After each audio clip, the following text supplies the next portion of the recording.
one income alone, I would emphasize that it can't sustain a family here. Hello guys, welcome back to my channel. If this is your first time here, I'm Winnie, and this is where I share my life experiences on a whole lot of issues. If you're a returning subscriber, thank you. But if you haven't subscribed yet, please click on the subscribe button, please like, please comment, and please share this video. Don't go anywhere, I'll be right back.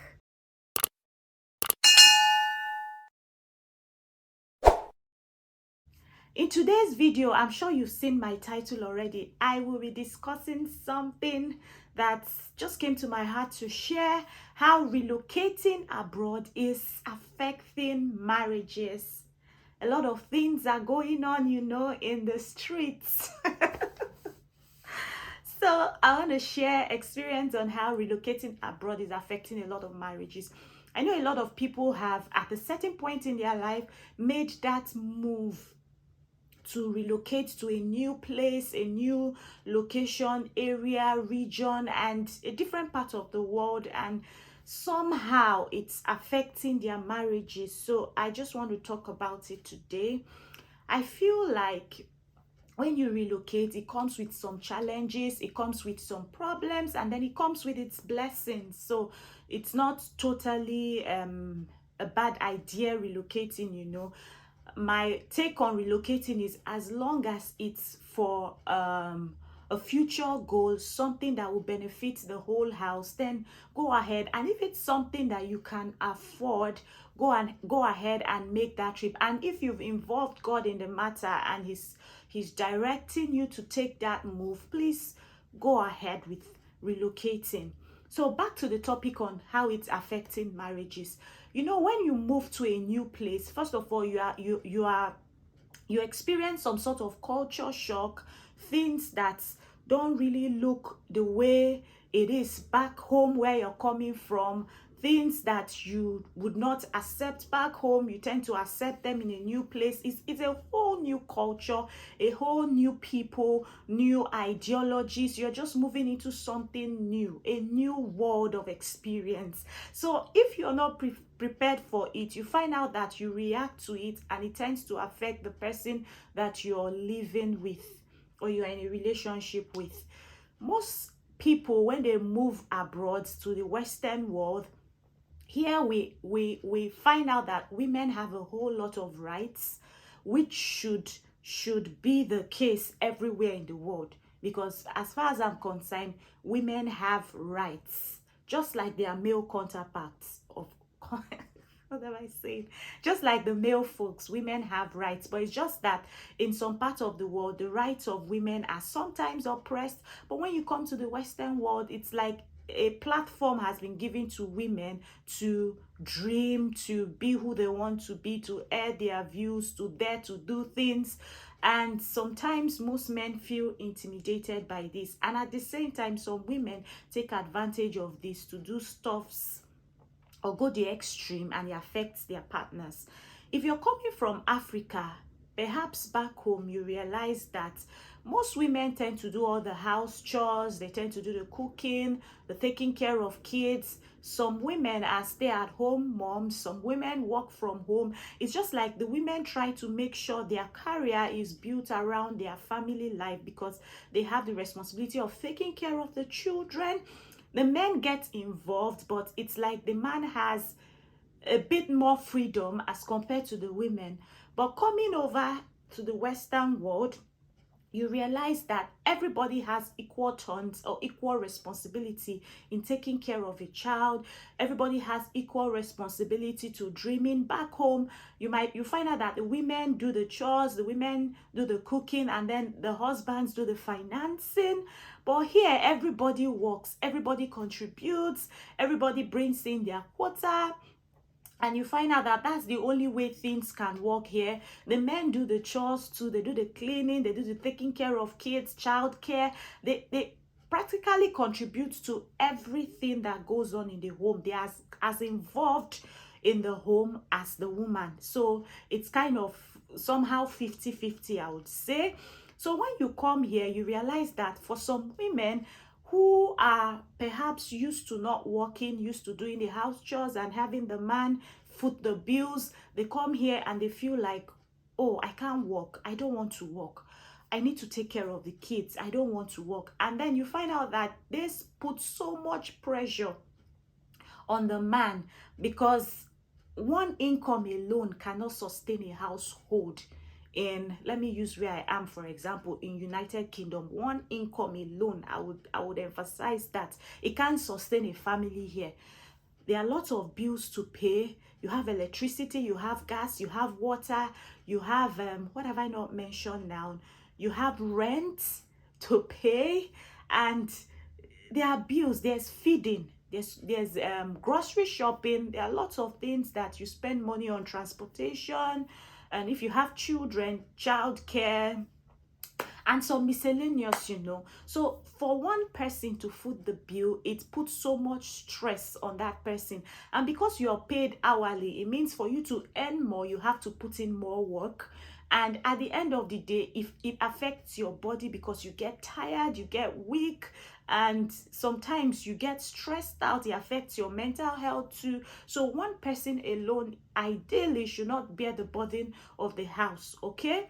But where you have some women who are used to not working, coming over here and insisting they want to continue in the same pace, it creates problem.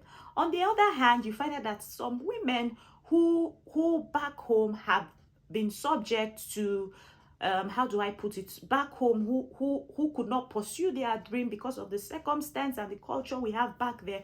By the time they come over here and see the amount of freedom, of rights that women have here, some take advantage of it and tend to not want to do anything. If you get what I mean, they tend to want the man to do everything. They would not want to do any house chores. They tend to sometimes be disrespectful, maybe not intentionally, but because somehow the environment allows them to speak out, which is ideal for every woman. But I feel that there should be wisdom. You know how you talk, you know how you start up conversations, so you don't make the man feel less of who he is. And there's something we always say: don't forget where you're coming from, don't completely forget your culture, don't forget your heritage, just be yourself. Okay, I know we evolve as humans, we pick up new ideas. Just make sure that whatever idea you're picking up is an improvement to yourself, not making you worse off, if you get what I mean. So sometimes some women come here, and because of the freedom of rights we have here, they tend to be so disrespectful, talk to the man anyhow, yell, shout, threaten, and all, and it affects their marriages. Some women come here and feel that they are not given the opportunity they want. They want to do everything, and then they don't sit to think of how this affects the family, how this affects the man, and how he feels about this. And it's not just the women, it goes the other way around. Some men come here and they expect that the women bring in 50-50. And most times the women do more of the child care here, and they work also, but they work part-time, and then they expect the women to still foot the bill on a 50-50 basis. What I'm trying to say is that they expect the women to bring half the money, and the man also brings half the money. But there's something that they forget: the income that each is bringing is not equal. So how do you expect the both of you to have it equal? In my opinion, I feel moving to a new place, I think the first conversations that couples should have should be about finance, because here finance, it's a serious issue, causes a lot of problem in homes. Who brings how much, who contributes what percentage do I put in? Some people feel cheated. So I feel it's a conversation that every couple should have. Decide, oh, what is the total income that is coming into this household every month? How much do you earn? How much do you earn? And then decide, what do you feel comfortable enough to bring in? What do you feel comfortable enough to bring in? What finance do I have as my own money that I can spend anyhow I choose to? What finance is yours to spend anyhow you choose to, where I don't have to ask you what you did with that? But these discussions just need to be held to avoid problems like this. And I feel that moving abroad should not be causing problem in marriages. I feel it has to do with understanding. It has to do with having honest conversations. It has to do with being honest. I know a lot of people feel you don't tell everything you have, you don't tell everything you own, you don't. But I feel, how can you be in a relationship with someone when you're not entirely open, when you have like a backup plan? I don't get it. Like, what were you expecting to happen? I know a lot of people here have that fear, like, if I come in with my family, what if my wife decides to divorce me? Or what if my husband decides to divorce me? I just think before you even make that move, be sure of who you're in a relationship with. Be sure that they are in it 100%, and be sure that you are in it 100%. I just think you have to be open with one another. How can you be in a relationship with someone where you're not open with that person? I think honesty is first of all the basis for trust, and it can help you solve issues. By the time you open up to the person, this is how much I'm earning, I think whoever you're in a relationship will be able to understand your total income and also see from your perspective how much you can bring in. Okay, and then you have a budget of what you spend money on. Sometimes you spend a lot of money that is not necessary. Okay, a lot of things you shouldn't spend money on. I believe when you have honest conversations, you can be able to think, and everybody comes up with their ideas. This is what we should do, this is what we should do. Another thing that I feel is affecting marriages is the fact that a lot of people come here and see what other couples are doing and then use it as how do I put it now? They use it as their own goal for themselves, for their own homes. And I keep saying this, whatever picture you are seeing out there is not the whole picture.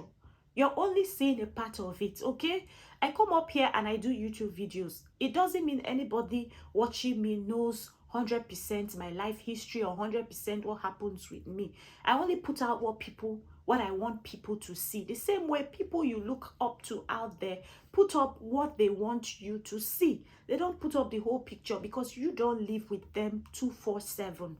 Okay, so don't set unrealistic expectations for your family based on what you see in other families. Okay, don't, because how many minutes have you met these people? Perhaps you've only spent 10 hours, okay, of their life with them. And what happens with the rest hours that you've not spent with them? You're not seeing that picture. So by the time you come home and you say things like, I saw so person, this is how they did it, why don't we do it like this? I saw so person, this is how they did it, why can't you do things how Mr. A does it? Why can't you do things how Mrs. B does it? Why can't you do things how C does it, how D does it, how F does it? It brings a lot of tension. So I feel when you move to a place, have a focus. That's why I mentioned that honest conversation, and let that be your drive. Don't be bothered about what happens. If people are doing well, rejoice with them. Okay, honestly rejoice with them, be happy for them, but don't make it your goal. First of all, there's no two people on the same journey in this world. No two people have exactly the same features, so no two people have the same journey. So learn to appreciate what you have and learn to make it better. Look at your past achievements and look for how, as a family, how you move your family forward to the next level. Don't look at what the other person is doing. Okay, you can be inspired by the positivity from the homes of others, but don't let it be like a guideline for yours, because somehow you'll be affecting your marriage. Somehow you'll be subduing your partner to undue pressure. Okay, and don't try to keep up with the Jones. Okay, don't try to buy things because people are buying it because it's in vogue. Learn how to manage your finance. Okay, learn how to invest. Okay, don't be more of a spender or go by the trends. If you can afford it, when I mean afford it, by all means, please do so. But if you can't, learn to cut your coat according to your size. I think this will help a lot of marriages, cutting your coat according to yourself. And for the men, some men come here and they don't want to be involved in childcare at all. They don't want to take care of the baby. They don't want to help with cleaning. They still expect the woman to go to work, come back, clean, dress the house. No. Right here, there are a lot of people who do 12 hours shifts where you work from 8 in the morning to 8 p.m. in the night. And remember, sometimes if you are traveling by bus and you don't have a car, you might have to leave home an hour early. So leaving your home, say by 7 a.m. and returning home by past 8 or 9 p.m. Imagine how tired you will be. And then you're coming home to a kitchen or a sink full of dirty plates, a house messy. I think we should, the men and the women, both parties should learn how to make life easy for the other. Okay, learn how to contribute, learn how to be thoughtful, do thoughtful things, learn how to be kind, because when you relocate, you need a whole lot of kindness. Okay, you might not be able to get this kindness from outside. Jeez, what is happening to me? You may not be able to get this experience of kindness from outsiders because you are just new to the system. Okay, you just moved in here, you really don't know a lot of people, and the way the system here runs is fast paced. Everybody is up and about their own business, not because they intentionally don't want to think about you or reach out to you, but because they are busy working, taking care of their families. Everybody is busy, everybody is on the go. So you find out that the only personal interaction you might have with people might just be your family members. So imagine if you're coming home to a house that is on fire. Exactly how would you cope? How would you feel? Returning home should be a heaven where you come and you gist, you laugh, you talk about what's happened, and you console yourselves, encourage yourselves, keep pressing on, keep moving forward. That is what a home should be. So if you're coming to a troubled home, imagine how you would feel. So I think a lot of families need to have honest conversations before making that relocation move. They need to discuss their finances, who brings what. Very important. I think you also need to not make the reality of others your own expectations in your home. Don't do that. Be inspired by the positivity, but let that not be your end goal. Okay, don't put yourself under unnecessary pressure. Avoid unnecessary spending just to keep up with the Jones, to keep up with trends. No, have a plan. Face that plan, that discussion you've had, that goal you've had as a family. Face it. Okay, learn to be thoughtful. Okay, I think everybody needs to be involved. If it's to do the dishes when you can. Don't see it as a gender role. Okay, because everybody is busy. And if you can do anything to make your home better, please, by all means, do that. Learn to be appreciative of each other. Okay, the stress is too much here for you to keep arguing, fighting, quarreling. Learn to appreciate one another and learn to love genuinely. Okay, not because of what you get in return. Okay, learn to exchange presents. Might not be expensive, like cards, play games. Just do things that will help you bond. Okay, because at the end of the day, family is all that you've got, and relocating is not supposed to be harmful or hurting families.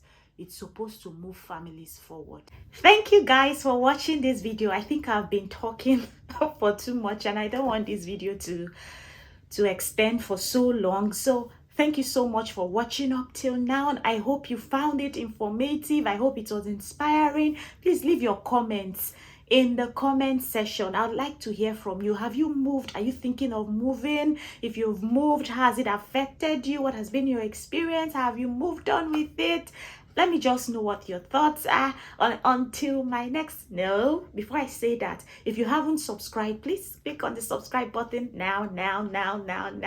And please like this video, please comment, and please share. And until my next video, keep winning and enjoying life. I love you. Bye.